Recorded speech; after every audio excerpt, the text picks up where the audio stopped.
ओम सजात्म स्वरूप परम गुरु शुद्ध चैतन्य स्वामी ने नमः। धर्म है समता हमारा, धर्म है समता हमारा, कर्म समता मैं हमारा, कर्म समता मैं हमारा। हे आत्मन, जीवों का वध न करो। धर्म के आचरण करने से तो जीवों का वध हो ही नहीं सकता। अन्य के साथ जरा भी अन्याय न करना, इतनी बात चित्त में लिख लो और मन में धारण कर लो, क्योंकि भगवान महावीर ने भी यही बताया कि समतामय धर्म ही सच्चा धर्म है, यानी आत्ममय धर्म ही सच्चा धर्म है, धर्म का प्रवेश द्वार है। और द्रव्य और भाव हिंसा दोनों से बचना है, तो किसी का वध भी ना करो। वैसे तो क्या है, मैं किसी जीव को मार सकता नहीं, बचा सकता नहीं, पर फिर भी देखते हुए स्वभाव से किसी का वध नहीं करना और अन्य के साथ भी जरा भी अन्याय, किसी प्रकार का अन्याय नहीं करना। इतनी सी बात अपने चित्त में, अपने हृदय में बिठा लो, तो मन में धारण करके बस फिर तुम निश्चिंत हो जाओ कि किसी के साथ अन्याय नहीं करूँगा और किसी का वध नहीं करूँगा, किसी को हीन दृष्टि से नहीं देखूँगा। और इस बात से निश्चिंत होकर फिर पांव पसार के सो जाओ। कोई चिंता करने की बात नहीं है। बहुत अटपटा बड़बड़ाने से क्या है, बहुत ज़्यादा बोलने से क्या है।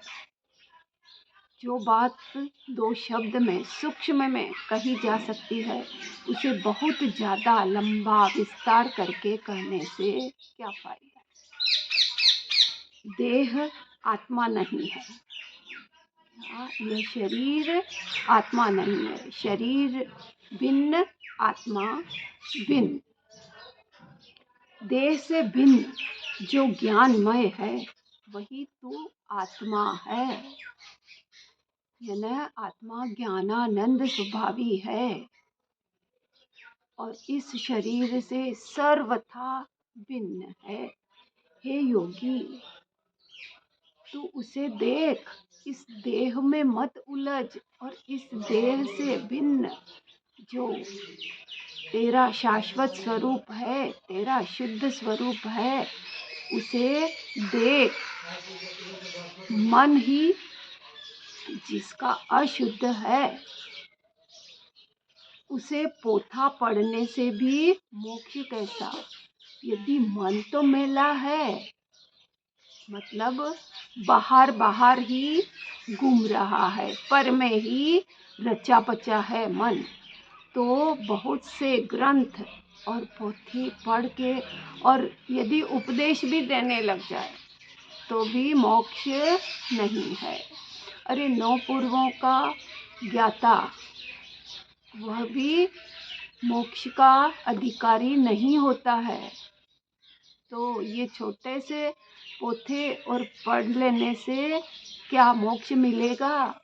अरे नहीं, जितनी भीतर में स्थिरता होगी, जितने स्वरूप में लीनता होगी, वहाँ कुछ नहीं करने से भी मोक्ष का द्वार खुल जाएगा।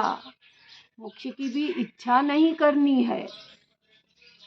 जैसे भाव शुद्धि से रहित उस पारधी भी हिरण के सामने नमता है, यानी जो शिकारी होता है वह हिरण को मारने के लिए, तीर चलाने के लिए उसके सामने झुकता है, फिर तीर चलाता है।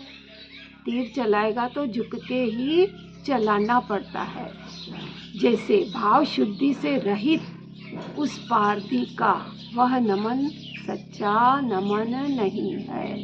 भावों की शुद्धि तो है ही नहीं और वह झुकता है, कितना ही झुके, पर उसका सच्चा नमन नहीं है।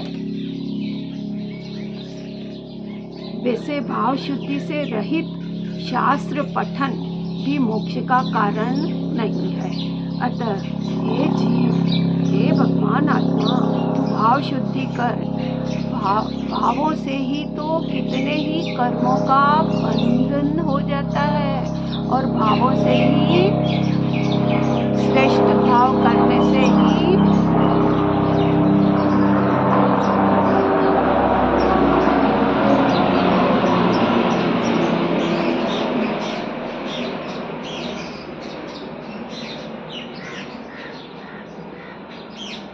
श्रेष्ठ भाव करने से ही आगे बढ़ना।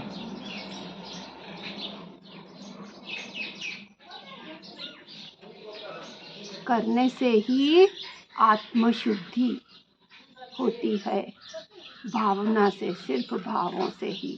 भावना दिन रात मेरी, सब सुखी संसार हो। सत्य संयमशील का व्यवहार बारंबार हो। तो भावना ही शुद्ध रखनी है, उसी से अपना काम होगा और आगे बढ़ पाएंगे। जैसे बहुत पानी के भिगोने से हाथ चिकना नहीं होता, अर्थात घी नहीं निकलता। पानी के भिगोने से क्या होगा? क्या चिकनाहट आएगी? हाथ चिकने होंगे? क्या घी निकलेगा? नहीं। पानी के भिगोने से कुछ नहीं होगा, व्यर्थ फोकट की मजदूरी करता है। और वैसे दया से रहित धर्म ज्ञानियों ने कहीं भी नहीं देखा। यानी दोनों दया, स्वदया और पर की दया। दया से रहित धर्म होता ही नहीं, ज्ञानियों ने तो कहीं देखा ही नहीं। तो ज्ञानी पुरुषों ने नहीं देखा तो वह धर्म होगा क्या? नहीं, धर्म हो ही नहीं सकता।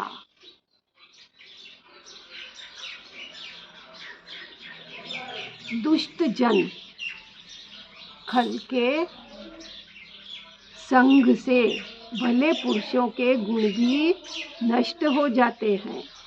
जैसे लोहे का संग करने से वैश्वानर यानी अर्थात अग्निदेव भी बड़े बड़े घनों से पीटे जाते हैं।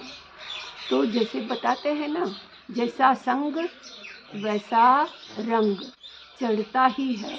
तो दुष्ट जनों के संग से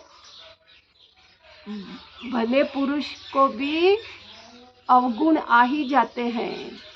काले के भेले धोला रहेगा तो गुण नहीं तो लक्षण तो आएंगे ही आएंगे।